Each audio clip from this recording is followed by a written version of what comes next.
Everyone knows the name Ellsworth Bumpy Johnson, Harlem's gangster, a man who was feared and respected at the same time. But almost no one talks about the most important thing, not who he became, but how it all began. What has to happen to a boy from the South for Harlem to stop being a dream and turn into a battlefield? In this video, we'll follow his path step by step, from the first hard hits of reality to the moment the streets first spoke his name and never forgot it. Chapter 1. Family and Early Years. In the low country of South Carolina, the air could feel heavy even when the sky was clear. It wasn't only the heat, it was the way a place could press down on you without laying a hand on you. The way rules sat in the dust and in the shadows under porch steps, in the silence that followed certain words, in the look a grown man gave a boy when the boy forgot, just for a moment, what kind of world he'd been born into. Ellsworth Raymond Johnson came into that world in Charleston, South Carolina, in 1905, when the calendar itself might as well have been another set of laws. The older folks called it Jim Crow, like it was a person you could point at. The younger ones didn't need the name. They learned the shape of it, the way you learn the shape of a fence, by bumping into it. And Ellsworth, before anyone ever called him Bumpy, was a boy who bumped into things. Some said he was born with it, the little rise on his head that made the nickname too easy. Others said it came early, a childhood mishap, a fall, a door frame, the kind of accident you remember more in laughter than pain. The truth didn't matter much once the name stuck. In neighborhoods where everybody carried a story, a name was just the quickest version of it. But in his house, he wasn't a nickname. He was somebody's son, somebody's brother, another mouth to feed, another set of hands that would, soon enough, be expected to work like grown hands. The Johnson family did what most families around them did. They held themselves together with routine and pride, and with an understanding that the world outside their walls could change in a single afternoon. There's a certain kind of pride that doesn't need money. It shows up in small choices. A shirt washed and ironed even if it's the only decent one you've got. Shoes wiped clean before you step into church.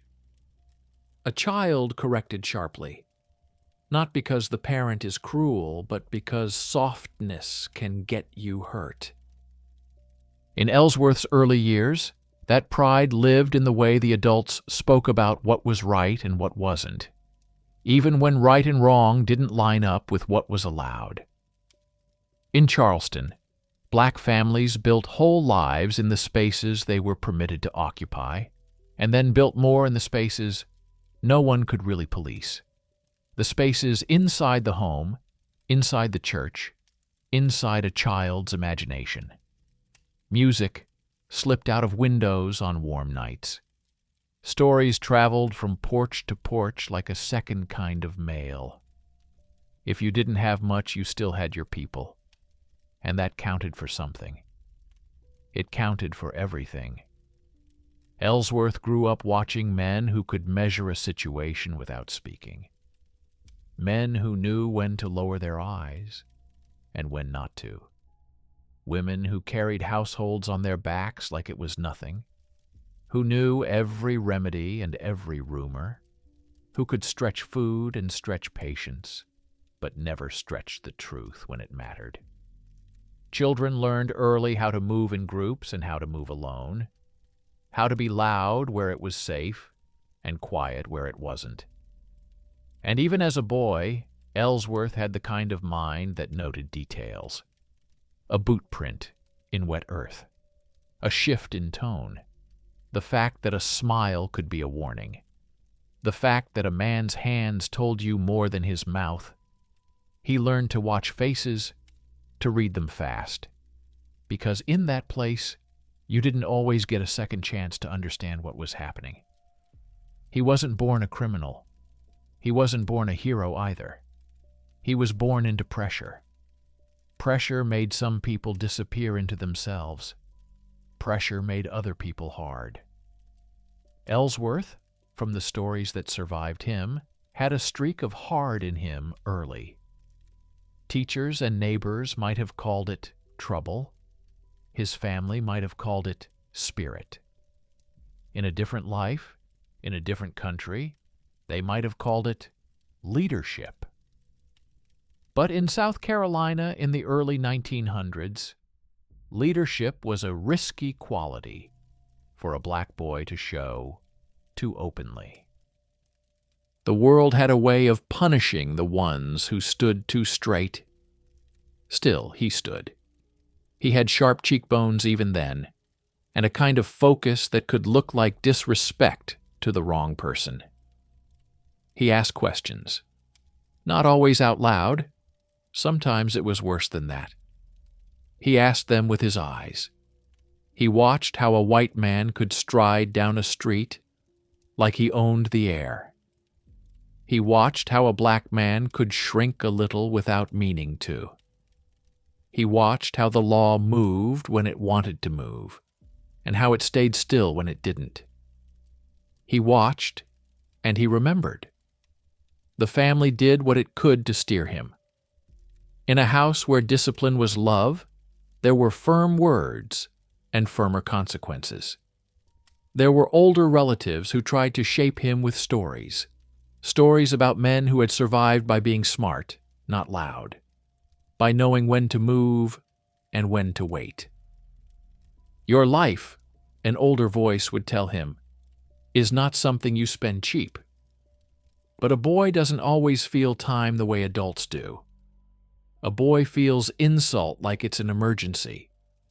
A boy feels fear and pride like they're both fists. And Ellsworth had pride. Maybe it was the kind passed down, the kind that came from people who'd been told for generations they were less and refused to accept it in private, even if they had to pretend in public. Or maybe it was simpler than that. Maybe he just didn't like anybody telling him where his place was.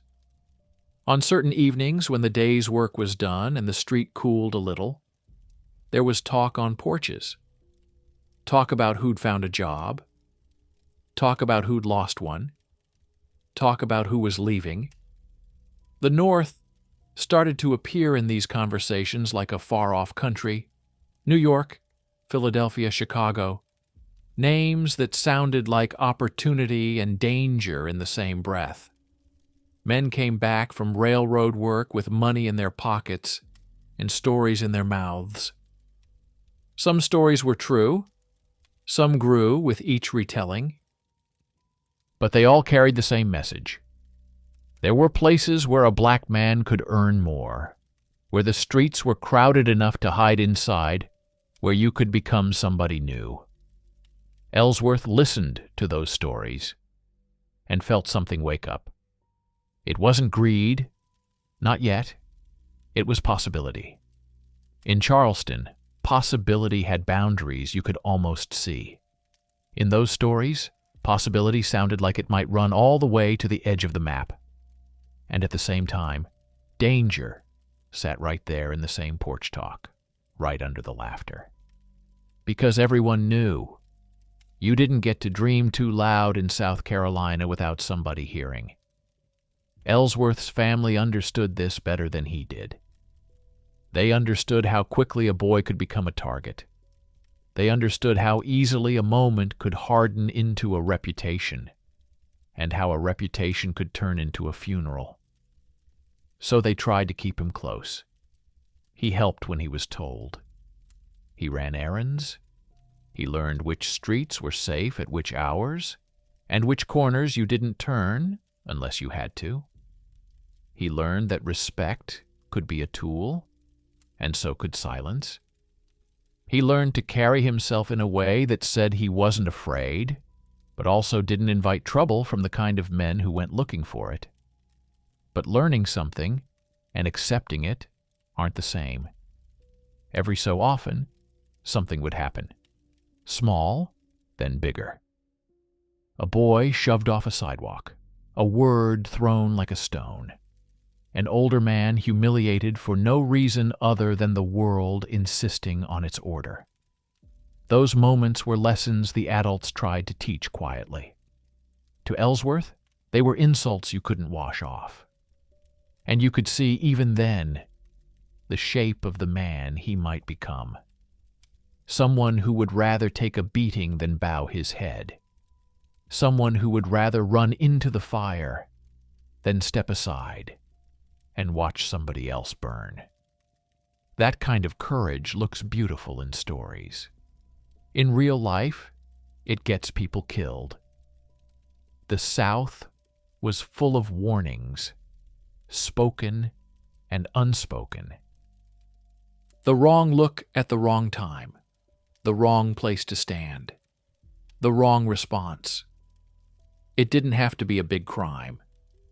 It didn't have to be anything the law would call a crime at all. The rules were built so that your existence could be treated like an offense if someone wanted it that way. Ellsworth's family knew this. They knew it the way you know the weather in your bones. So when the boy started getting older, when his shoulders widened and his opinions sharpened, there was a new kind of tension in the house. The adults watched him like they were watching a pot on a stove, afraid that if they took their eyes off for a second, it would boil over and ruin the whole meal. He wasn't always looking for a fight, but he didn't always avoid one either. There were times he came home with his jaw tight, eyes bright with something he refused to name. Times he wouldn't sit down right away. Times he'd pace like the walls were too close. His family would ask questions carefully, the way you touched a bruise to see how deep it went. What happened? Nothing. But nothing could mean a lot in that house. It could mean he'd swallowed an insult. It could mean he hadn't. It could mean he'd watched something and didn't know what to do with the anger yet. And the older he got, the more nothing piled up. In church, he heard sermons about patience and righteousness. Outside church, he saw how patience could be used against you, how righteousness didn't always protect you from a man with power. He started to separate the world into what it claimed to be and what it actually was. And that's a dangerous separation for a young mind, because once you see the gap, you can't unsee it.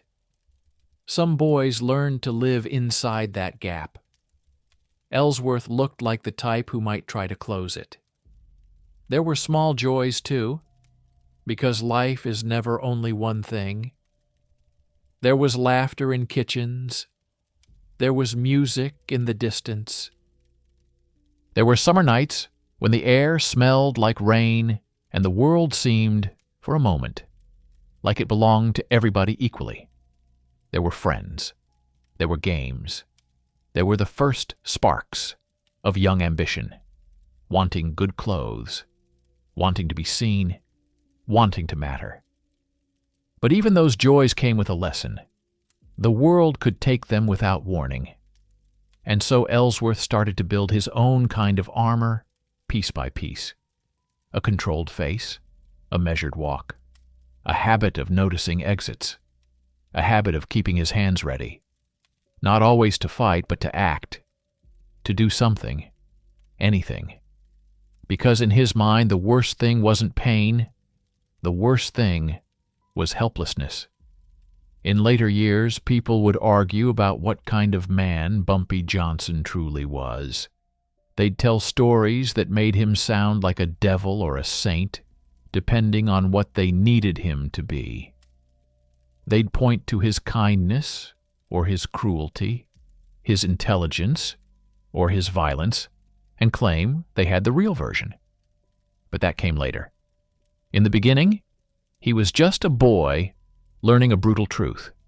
The world was not designed for his safety, and nobody was going to hand him power out of fairness. If he wanted power, he would have to take it. And even before he understood crime, even before he understood Harlem, even before he understood the machinery of money and fear and reputation, he understood that simple part. He understood it the way you understand hunger. Not as an idea, as a fact. By the time Ellsworth reached his teenage years, the adults around him could feel the future gathering. Not in a mystical way. More like the way you smell smoke before you see fire. He had a temper, yes, but it wasn't wild. It was focused. He didn't lash out at everyone. He chose his moments. He chose the people who represented the rule he hated. That made him more dangerous than a reckless boy. A reckless boy could be avoided. A reckless boy could be steered. A boy with a mission, even an unspoken one, was harder. And South Carolina, in those days, did not forgive boys with missions. That's where the first chapter of his life ends. Not with a gunshot, not with a chase, not with a dramatic speech, but with something quieter and more inevitable. A family beginning to realize that love might not be enough to keep him alive in the place that raised him. They could see it coming. They just didn't know exactly what shape it would take. Yet. Chapter 2. The reason he left South Carolina. In the South, trouble didn't always announce itself. Sometimes it arrived as a look held half a second too long. Sometimes it was a word spoken in the wrong tone. Sometimes it was nothing at all. Just the decision of a man with the wrong kind of power, waking up in the wrong kind of mood. Ellsworth Johnson was still a teenager when the air around him changed. It wasn't that Charleston became harsher overnight. Charleston had always been harsh. The difference was Ellsworth's shape inside it. He was taller now. His shoulders had weight. His presence took up room. And in the Jim Crow South, a young black man taking up room could be treated as an offense all by itself. He tried, at least in the way teenagers try, to follow the rules that mattered to his family. He came home when he was supposed to. He worked when work was available. He held his tongue in public most of the time. But most of the time was the kind of margin that got people killed. There were days when he could take it. Days when he could swallow the humiliation, fold it up inside himself, and walk away. And then there were days when the world pushed too hard. The stories that survive about what happened next don't line up perfectly. Some accounts say it was a fight. Some say it was an argument that turned physical. Some say Ellsworth struck a white man, an act that, in that place and time, was less a scuffle and more a spark thrown into dry grass. The details shift depending on who tells it and why. What doesn't shift is the consequence. Ellsworth crossed a line that Jim Crow did not allow a black boy to cross and live to brag about. In Charleston, there were two kinds of law. One was written down in books.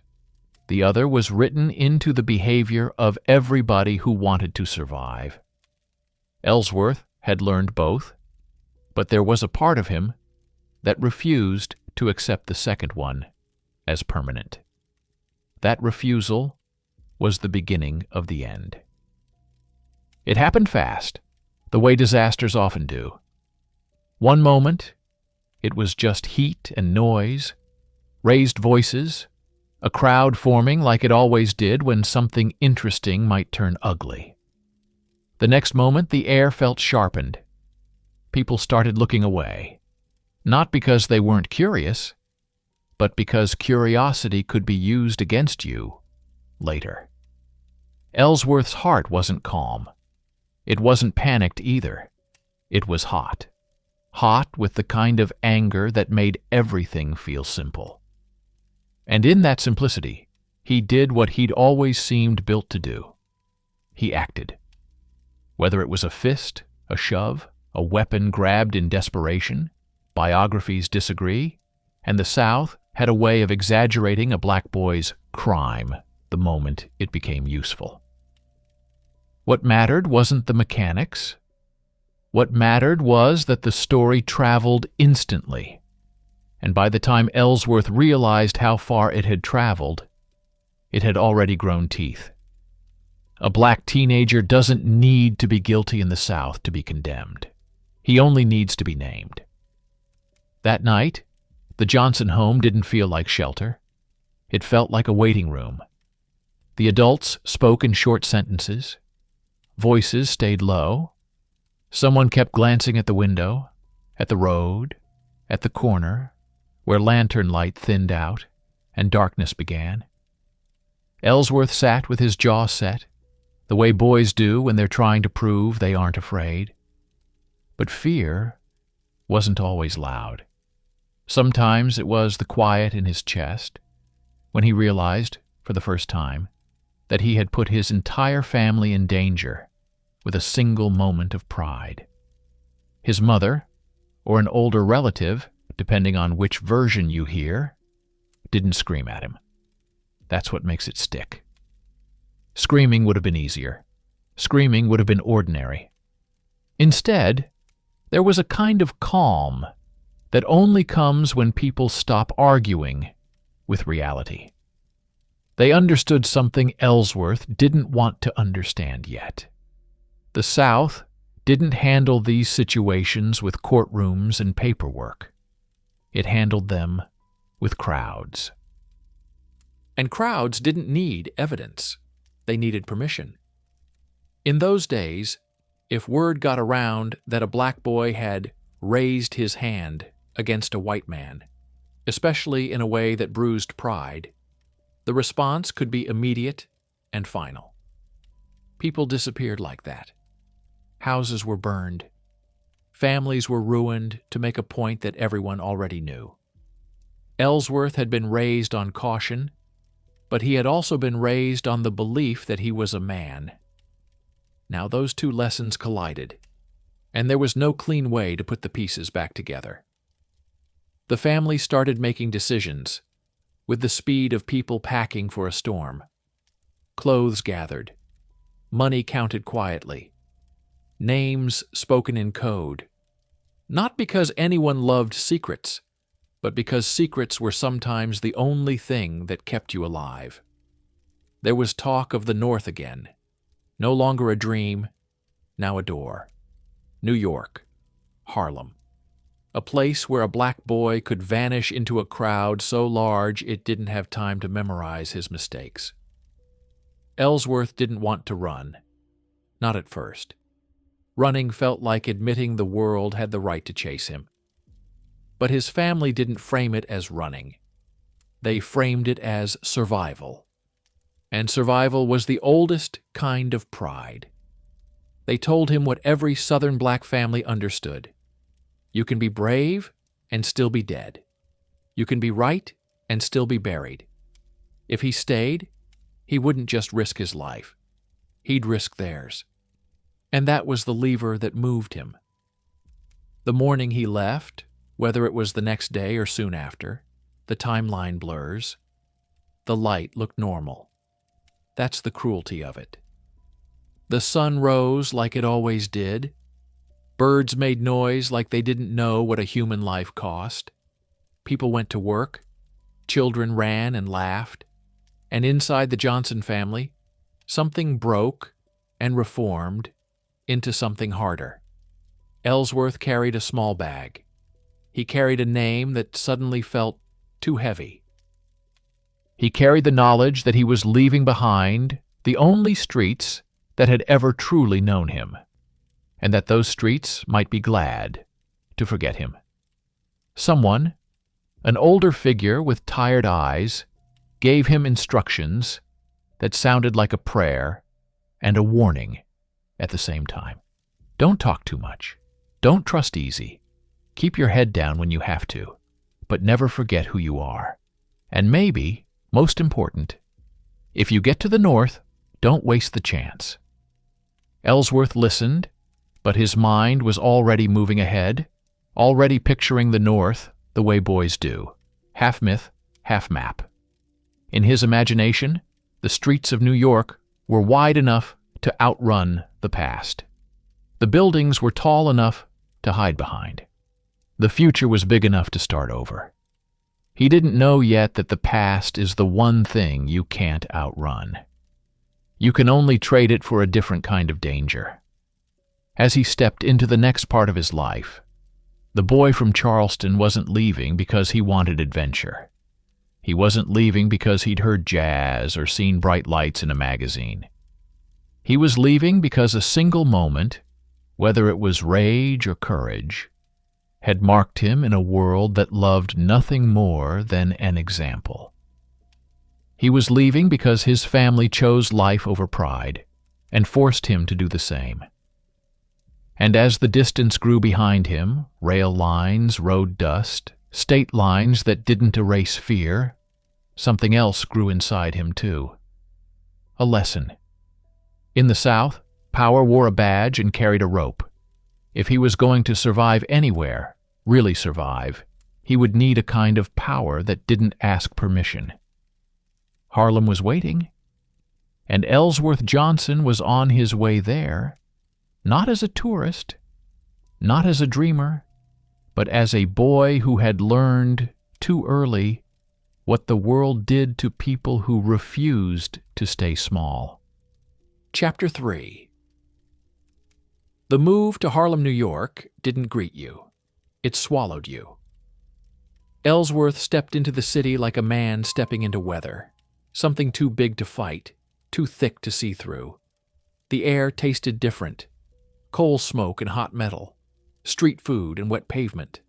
1,000 conversations stacked on top of each other until they became one steady roar. Back home, silence had meaning. In New York, silence didn't exist. He arrived carrying almost nothing, but not empty-handed. He carried what the South had pressed into him: caution, pride, and a new understanding that rules were not the same thing as truth. He carried the memory of why he'd left, memory sharp enough to cut, even when he tried not to touch it. And he carried a promise he hadn't said out loud: never again. Harlem was not a single place. It was 100 places crammed into the same few streets: church hats on Sunday morning, dice games after dark, storefront preachers and backroom gamblers, women walking with purpose, and men standing still like they owned the corner. It was jazz drifting through open windows. It was laughter and argument and hustle. It was the Great Migration made visible, Southern accents mixed with island rhythms, people arriving every week with names, hopes, and secrets. To Ellsworth, Harlem felt like a second chance. But second chances came with new prices. He had somewhere to land, family or relatives, depending on the retelling, an address that kept him from sleeping on benches his first nights. Still, the city didn't care that he was somebody's kin. It didn't care that he was young. In New York, you earned your space the way you earned breath, by taking it. The first lesson Harlem taught him was speed. People moved fast because the city demanded it. Jobs disappeared in a blink. Rent was due with the same certainty as sunrise. A man could be friendly at noon and dangerous by midnight.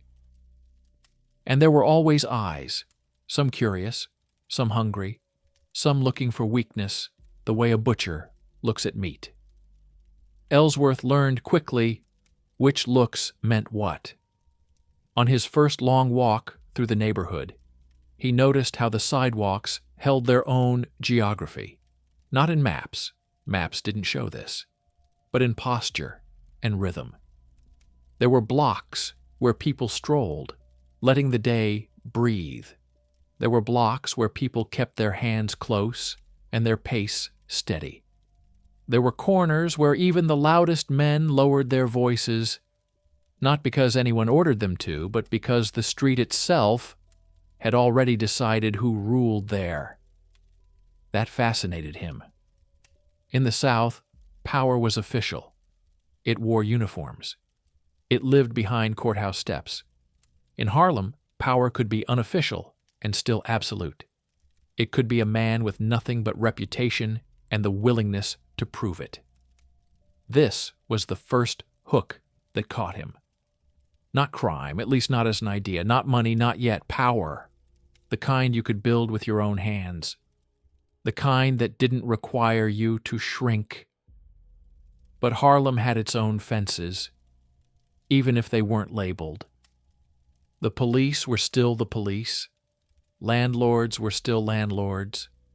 White money still wrote most of the rules. And inside Black Harlem itself, there were hierarchies that didn't care where you came from. They cared who you knew, who trusted you, and what you could do. Ellsworth came from the South with a Southern kind of intensity, quiet, watchful, ready. That worked for him. It made him harder to read, and in Harlem, being hard to read was a kind of currency.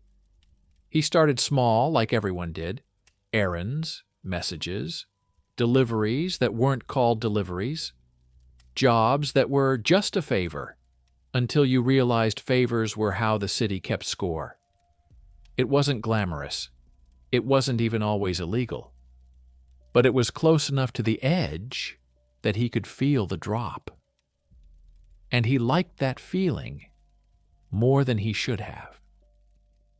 There's a moment in every man's life, especially men who come from pressure, when he realizes the world is not going to offer him a clean path. Not to safety, not to respect, not to anything. The choices might look different on paper, but when you're hungry, when you're proud, when you're young, the distance between right and necessary can start shrinking fast. Ellsworth wasn't blind to that. He watched older men, Harlem men, operate with calm precision. They didn't rush. They didn't argue much. They didn't brag unless it served a purpose. They dressed well when they could. They spoke softly and moved like they had time. And the street treated them differently. People stepped aside. People listened. People paid. Ellsworth wanted that. Not the fear exactly, though fear was part of it. He wanted the control. Soon he learned the other lesson Harlem taught best. Everything had a price, and the price was not always money. A wrong word could cost you work. A wrong friend could cost you safety. A wrong glance at the wrong woman could cost you teeth, or worse. Ellsworth moved carefully. He didn't try to become king overnight. He didn't try to prove himself to every loudmouth on the corner. He listened. He watched. He filed things away. And the city, almost against its will, started to notice him back. Not because he was the loudest, because he was reliable. In Harlem, reliability was rare. People were brave until fear showed up. People were loyal until money appeared. People were honest until opportunity leaned close and whispered. Ellsworth, still too young to have a long record, built a small reputation the simplest way. He did what he said he'd do. He showed up. He kept his mouth shut. He didn't panic when the atmosphere turned sharp. The kind of young man who didn't panic was useful. And usefulness was how doors opened. It started with introductions. A nod here. A name dropped there.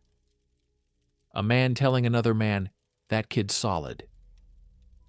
Ellsworth began to understand that Harlem ran on networks the way machines ran on oil. You didn't need everyone to like you. You needed the right few to trust you, or at least to believe you were predictable. Then came the first moment that felt like fate, though it was probably just timing. One night, late enough for the streetlights to look tired, Ellsworth found himself standing near a doorway, waiting on someone else's schedule. The job was simple. Too simple to be worth asking questions. A package, a message, a handoff. He didn't ask what was inside. In Harlem, the fastest way to lose work was to be curious. But as he waited, he watched a pair of men across the street who weren't walking like locals. They were trying too hard to look casual. Their shoulders were stiff, their eyes too active. Not cops. He'd learned the smell of cops already. Something else. Predators. Ellsworth kept his face blank and his breathing even. He didn't stare. He let his gaze slide past them the way you glance at a stranger in church. Polite, forgettable. But inside he was counting. 2 men. No laughter, no cigarettes. Hands not quite relaxed. And the street around them felt wrong, like the neighborhood itself had gone quiet to listen.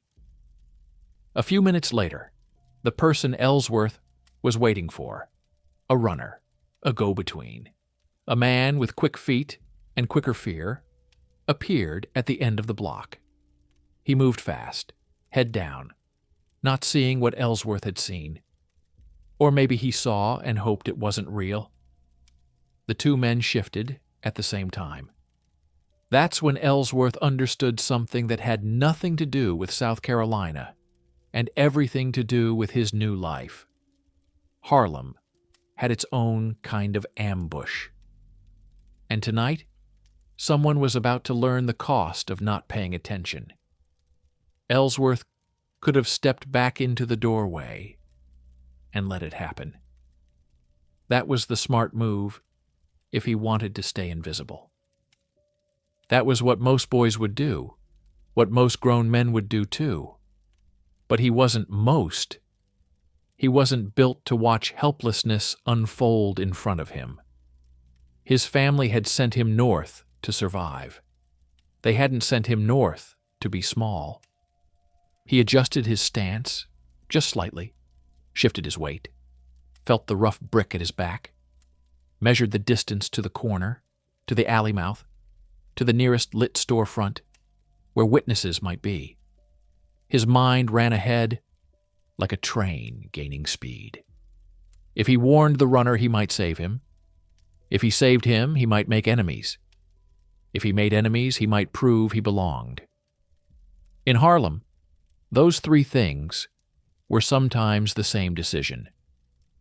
The runner reached the midpoint of the block. The 2 men stepped off the curb. And Ellsworth Johnson, boy from Charleston, shaped by escape and pride, made his choice. Not with a speech, with movement. Because in Harlem, as he was about to learn the hard way, actions didn't just speak louder than words. Actions were the only language that mattered. Chapter 4. What forged his character. Ellsworth moved before he fully thought it through. Not reckless, never that. His body just obeyed a truth his mind had been circling since Charleston. If you wait for permission to act, you're already late. He stepped out from the doorway with the calm of a man who belonged there, even if he didn't. The runner was still a few yards away, head down, walking fast, like speed could cancel danger. The 2 men were closing in from the street, angled so they'd meet him at the dark mouth of an alley. Ellsworth didn't shout. Shouting in Harlem was a flare. It brought the wrong attention, the kind that didn't ask questions before it hit you. Instead, he did something smaller and sharper. He let a sound slip, just a quick, ordinary street noise, like a man clearing his throat, like a casual warning you might give a friend without looking at him. The runner's head twitched up, just enough. Their eyes met for half a second. In that half second, Ellsworth delivered the message without words. Not straight.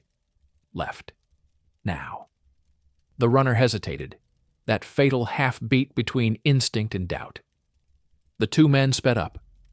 Ellsworth closed the distance in 3 long steps, sliding into the runner's path like it was coincidence, like he was just another Harlem kid crossing the sidewalk.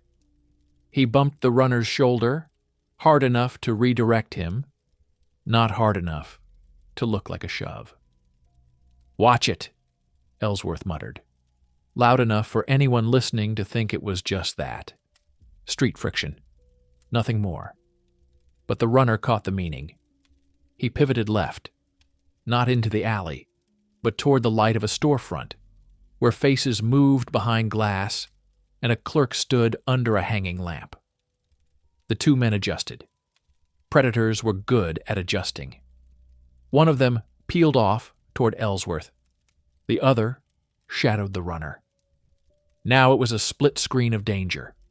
One heading for light, one staying in shadow.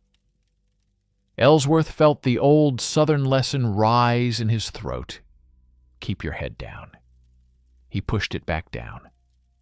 Harlem didn't reward bowed heads. Harlem rewarded men who could stand in the middle of trouble and look like they were supposed to be there. The man coming toward him had a hat pulled low and a coat buttoned wrong, like he'd dressed in a hurry, or dressed to disguise. His eyes were flat, not drunk, not angry, working eyes. "Move," the man said. It wasn't a request. Ellsworth didn't move. He didn't puff his chest. He didn't glare. He just stood there, a young black man in a city that didn't know him yet, blocking someone else's plan. For a second, the predator looked almost surprised, as if the obstacle had spoken in the wrong language. Then his hand dipped toward his coat.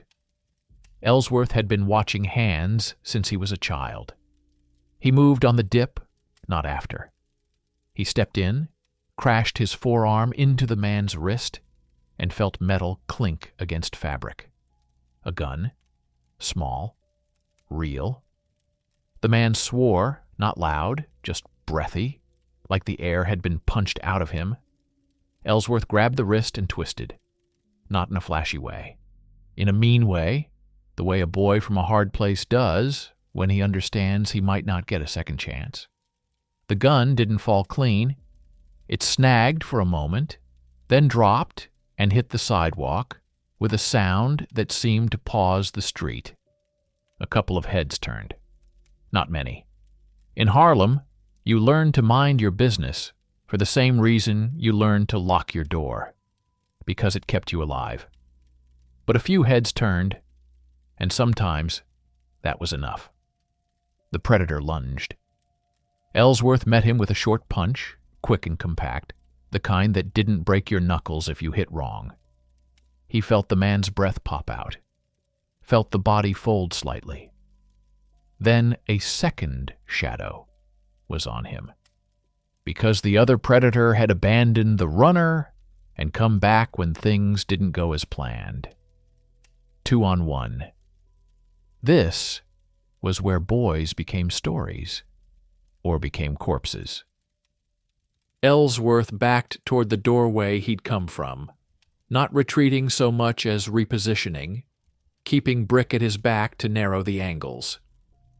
The first man recovered and came in again, reaching for the gun on the ground. Ellsworth kicked it, hard, sending it skittering under a parked car. Now it was fists and weight and the scrape of shoes. One man swung wide. Ellsworth ducked and drove his shoulder into the man's ribs, pushing him into the wall. The other grabbed Ellsworth's collar, trying to pin him, trying to control him. Ellsworth slammed the back of his head into the man's nose, not enough to kill, enough to make the eyes water and the grip loosen. Everything smelled like sweat and damp wool and the city's constant smoke.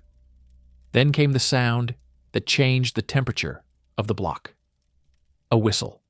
Not a cop's whistle. A street whistle. A warning from someone up the way. A signal that said, "Eyes are coming." The predators heard it too. They didn't want police. They didn't want witnesses. They wanted a quick, clean ambush that ended quiet.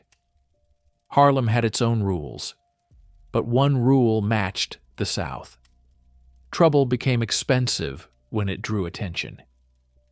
The two men pulled back, retreating in a way that looked almost orderly. But predators didn't like to leave empty-handed. One of them spat, wiped blood from his mouth, and stared at Ellsworth like he was trying to carve his face into memory. "This ain't done," the man said, voice low. Ellsworth didn't answer. He didn't need to. His silence said, "I'm still here." The predators melted into the street, disappearing the way certain men always disappeared, into doorways, around corners, into the crowd that didn't ask names. Ellsworth stood a moment longer, breathing slow, feeling his pulse bang in his wrists. He didn't chase them. He didn't celebrate. He simply waited until he was sure they were gone. Then he turned toward the storefront. The runner was inside, pretending to browse as if he'd been shopping the whole time. But his hand shook slightly. When Ellsworth stepped in, the runner's eyes widened. Not gratitude exactly, not yet. More like recognition. He'd seen something. Not bravery. Not heroics. Competence. Outside, the city continued, indifferent. Inside the store, under the lamp, the runner leaned in like a man sharing a secret. "You just made yourself a problem," he whispered. Ellsworth's expression didn't change. Wasn't trying to. The runner let out a small laugh, humorless. "Don't matter what you were trying. You stopped something somebody paid for." Ellsworth glanced toward the window. The street looked normal again, people passing, laughter somewhere distant, a cart rolling over cobblestones. But he knew better now. Normal was a mask Harlem wore so it could keep working. "Who?" Ellsworth asked. The runner hesitated. In Harlem, names were currency and also bullets. "People you don't want to meet alone," the runner finally said. "But people somebody's going to tell about you." Ellsworth felt it settle in his chest. Not fear, something colder. The awareness that his life had just tilted, and it might not tilt back. He didn't save the runner because he wanted a reputation. But a reputation was what he'd earned. They slipped out separately, careful not to look like they were connected. Ellsworth walked 2 blocks before he allowed himself to turn down a side street. The buildings there were quieter, but the quiet didn't comfort him anymore. Quiet had stopped meaning safe back in South Carolina. Quiet meant waiting.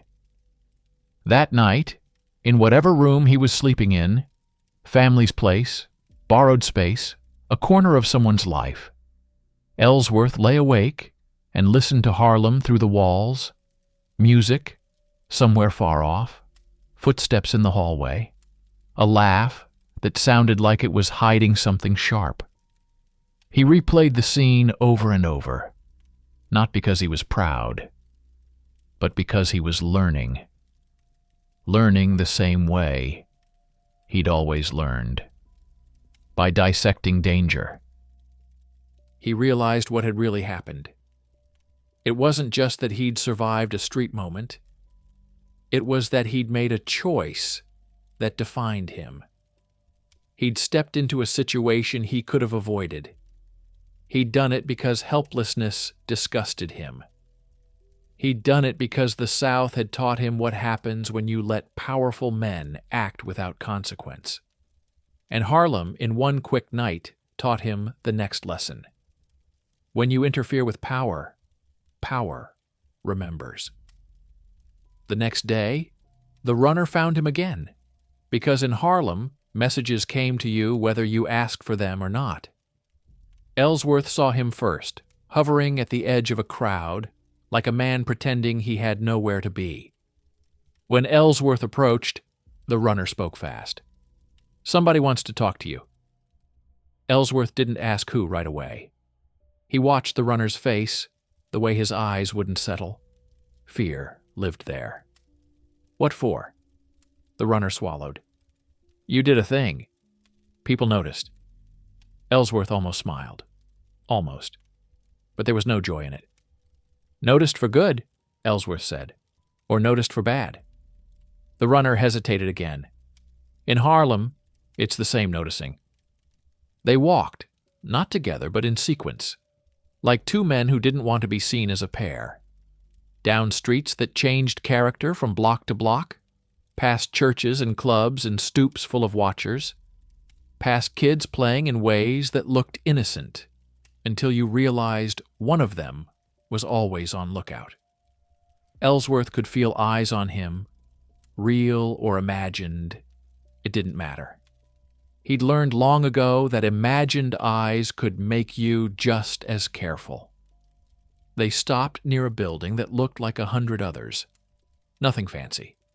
Nothing that screamed importance, which meant it probably was important. The runner nodded toward the entrance. Upstairs. Ellsworth didn't move yet. His instincts were working, weighing risk. Back in Charleston, upstairs could mean a beating.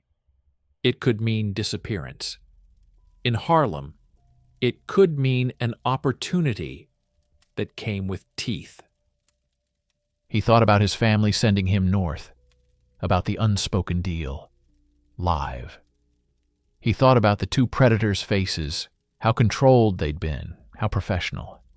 This wasn't random street violence. This was business. Harlem's business. Ellsworth exhaled slowly and went in. The hallway smelled like stale smoke and old wood. The stairs creaked, not loud, but loud enough to announce that someone was coming. On the landing, a door opened before he knocked, as if whoever was inside had been expecting him down to the second. A man stood there, older, dressed clean, not flashy. His eyes were sharp but not excited. He looked at Ellsworth, the way you looked at a tool you'd heard good things about. "You the South Carolina boy?" the man asked. Ellsworth didn't correct him. "In Harlem, your origin was your first label." "I'm Ellsworth," he said. The man's gaze flicked to the slight rise on Ellsworth's head, the shape that would later become legend. "They call you Bumpy yet?" Ellsworth paused. "Some do." The man nodded like that answered more than a name. "Come in." Inside, there was quiet. The controlled kind of quiet. Not empty, organized. There were other men seated, spaced out, watching without staring. There was the faint clink of ice in a glass. Money didn't show itself openly, but Ellsworth could feel it the way you felt heat from a stove. The man who invited him in didn't offer a hand. He didn't need to. "You got nerve," he said. "Or you got a death wish." Ellsworth held his posture steady. "I don't like bullies." A few of the men smiled at that, the way grown men smile when a young man says something pure in a dirty world. The older man studied him a moment longer. "This city," he said, "don't run on likes and dislikes. It runs on order. You disrupt order, you pay." Ellsworth nodded once, acknowledging the law of it. "Then tell me what I owe." That was the moment. The first hinge. Not because it was poetic. Because it was practical. A young man offering payment meant he understood the game enough to play it. It meant he wasn't going to pretend the world was fair. It meant he could be taught. The older man leaned back slightly. "Maybe you don't owe," he said. "Maybe you earned." Ellsworth didn't react. He waited. Waiting was another skill the South had carved into him, and Harlem would refine. The man continued. "You want work?" Ellsworth's throat tightened, not from fear, from the weight of consequence. Work meant money. Work meant connection. Work meant protection. Work also meant enemies, obligations, and a life where mistakes got punished with blood. He thought of Charleston again, how one incident had forced him to leave, how quickly life could flip. He thought, if I'm going to live under rules, I'd rather live under rules I can learn. Yes, he said, I want work. The older man nodded like he'd expected that answer all along. Then you listen. You keep your mouth shut. You do what you're told, and you do it clean. You don't bring heat. You don't bring drama. You bring results. Ellsworth held the man's eyes. And if someone tries to do what they did last night? A thin smile appeared. Quick, gone. Then you do what you did last night, the man said. But you do it for us. For us. That was the real invitation. Not to a job. To a side. Ellsworth felt the city's grip tighten around his life. Harlem wasn't just buildings and music and crowds. Harlem was an engine, and someone had just offered him a place near the moving parts. He understood the final truth in that moment, the one that would shape him more than any sermon or school lesson ever could. He didn't leave the South to escape violence. He left the South to choose where violence would place him in the world. As he walked back down those stairs, Ellsworth's face stayed calm. Inside, the future was loud.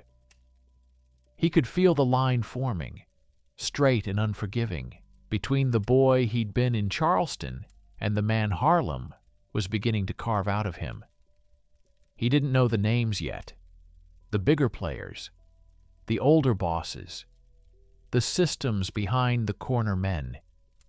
He didn't know the full map, but he knew this. Harlem had tested him at the door. He'd passed. And somewhere in the city, the men who had tried to ambush that runner were also adjusting their plans, because now there was a new variable in their equation. A young man with South Carolina fire and Harlem instincts. A young man whose nickname was starting to sound less like teasing and more like a warning. Bumpy. And the city was about to learn what kind of man that name would belong to.